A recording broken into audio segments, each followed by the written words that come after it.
আজাদির হা vote আসতেছে আর গোলামির না vote আসতেছে। কোনটার লগে আছি?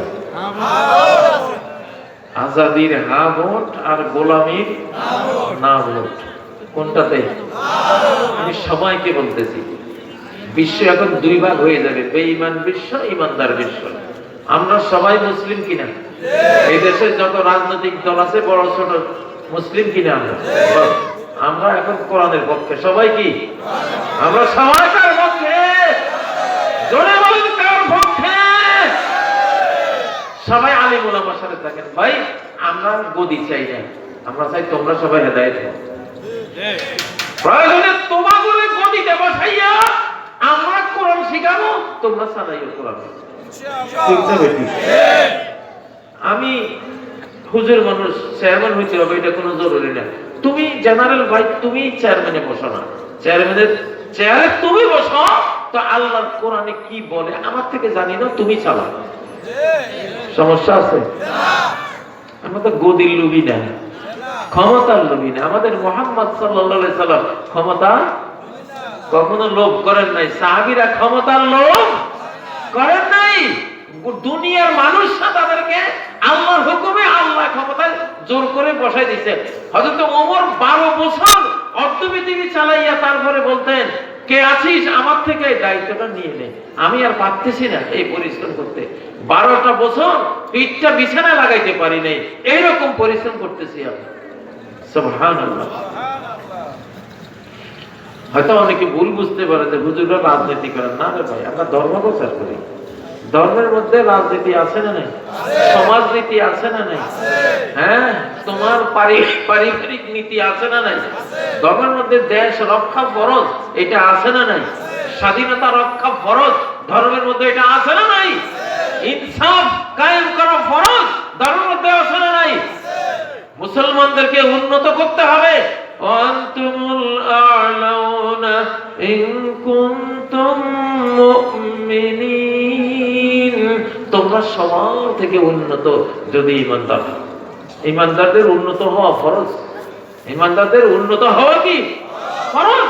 তাহলে না বেঈমানরা মনে করবে এরা এত উন্নতি পাইছে ঈমানের ওসিলা, তাহলে আমরাও মুসলমান হয়ে যাই, আমরাও ঈমানদার হয়ে যাই। ঠিক না বেঠিক? আর ঈমানদার যদি বুকা নাঙ্গা দরিদ্র দুর্বল হয়, সবাই ফুটবলের মতো কিক মারে, তখন বেঈমানরা কইবে না না না, এই ধর্মের দরকার নাই, এই ধর্ম নিলে দেখ কি অবস্থা হয়। ঠিক না বেঠিক? ঠিক না বেঠিক? ইরান যে গত 5 দিনে স্টারলিংক গুঁড়াই দিছে, স্টারলিংক ইরান সরকারের বিরুদ্ধে স্টারলিংক দিয়া উস্কাই দিছে, দুনিয়ার খনিগুলি ঢুকাই দিছে ইরানে। ইরান সরকার ওইটারে তারে আল্লাহ দিছে প্রযুক্তি, সে এমন কাজ করছে যেটা পৃথিবীতে কেউ করতে পারে না। আকাশের স্যাটেলাইট বেকার করে দিছে। আলহামদুলিল্লাহ, একটা মুসলমানদের যুগ আসছে ইনশাআল্লাহ। ঠিক না? বেঈমানদেরকে বিজ্ঞান শিখেছি আমরা মুসলমানরা। সব বিজ্ঞানী অতীতের যারা ওস্তাদ, ইবনে সিনা মেডিসিনের ওস্তাদ, ফাদার অফ মেডিসিন, পাগড়িওয়ালা, ফাদার অফ অ্যালগরিদম। অ্যালগরিদম কি? আল খারিজমকে অ্যালগরিদম বলে। আল খারিজম কি? আফগানিস্তানের একটা গ্রামের নাম আল খারিজম, যেটাকে ইংরেজিতে অ্যালগরিদম বলে। মুসা আল খারিজমি, ফাদার অফ কম্পিউটার সায়েন্স, পাগড়িওয়ালা। ঠিক না বেঠিক? পৃথিবীর সবচেয়ে নির্ভুল মানচিত্র আল ইদরিসি, পাগড়িওয়ালা। অ্যালজেব্রা জাবের ইবনে হাইয়ান, বীজগণিতের উস্তাদ, আবিষ্কারক জাবের ইবনে হাইয়ান, পাগড়িওয়ালা। সব বিজ্ঞানীরা কি পাগড়িওয়ালা। আমাদের কাছে শিখছে ইউরোপ আর আমেরিকানরা। ওরা আমরা ওস্তাদি করে ঘুমাই গেছি, এখন আমার ঘুম থেকে জাগছি। এখন দেখবি পৃথিবীতে ইনশাআল্লাহ বিজ্ঞান কারা কয়তো করে আরেকবার শিখাবো। মহাকাশ স্যাটেলাইট কেমনে বানান লাগে, তবু অস্ত্রপাতি সব বেকার কিভাবে করা লাগে, কি দিয়া তবু 1000 কোটি টাকার হাতিয়ার আমরা 10-12 লাখ টাকার হাতিয়ার বানাই ওটাকে ধ্বংস করে দিতে পারি ইনশাআল্লাহ। এই কোরআনের ব্রেইন আমাদের আছে না নাই? আছে না নাই? কোন অস্ত্র ছাড়া একটা তাকবীর দেব, তোর সেনা ব্যারাক ভাঙ্গা চুরমারে পড়ে যাবে। সেই তাকবীরও আমাদের আছে না নাই? তাকবীর, আল্লাহু আকবার, গোবিন্দের ভাষা।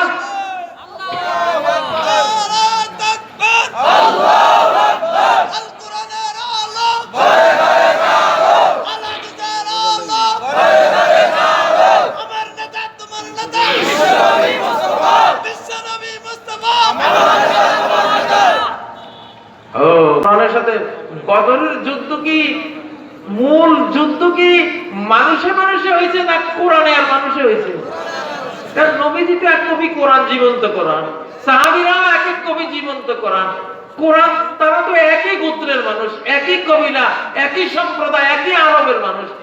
হাজার হাজার বছর তারা ওইভাবে ছিল, যুদ্ধ ওইভাবে লাগে নাই।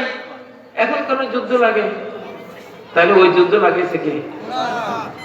ওটা কোরআনের যুদ্ধ, আর তো কোনো কারণ ছিল না। কোরআন কেন মানো? তুমি নামাজের কথা কেন বলো?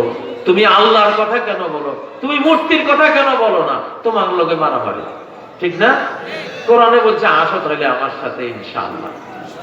বদরের মধ্যে কোরআনের ছিল 313 জন, ঠিক না? আর মূর্তি ছিল 1000 দুর্দর্শ।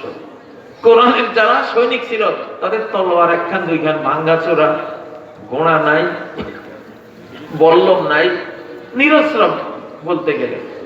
খেজুরের ডাল দিয়ে মার দিছে, খেজুরের ডাল তলোয়ারের মতো কল্লা ফেলে গেছে।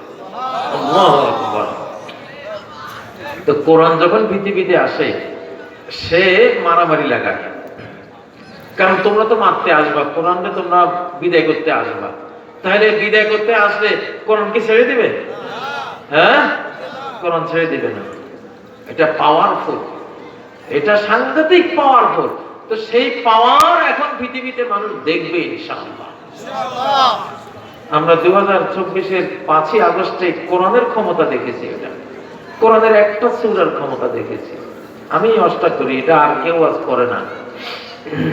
এটা আমার সাথে জড়ানো একটা আধ্যাত্মিক আইডিয়া না, এটা একটা একবারে চাক্ষুষ যে এই যত মারামারি সূরা লাহাবই করতেছে। এগুলি কোন সূরা? সূরাতুল লাহাব। এই সূরাতুল লাহাবে আবু লাহাবের মারছে না, আবু লাহাবের বউকে মেরে দিছে না, সেই সূরা লাহাব কাজ করতেছে বাংলাদেশে। সুবহানাল্লাহ। চলবে।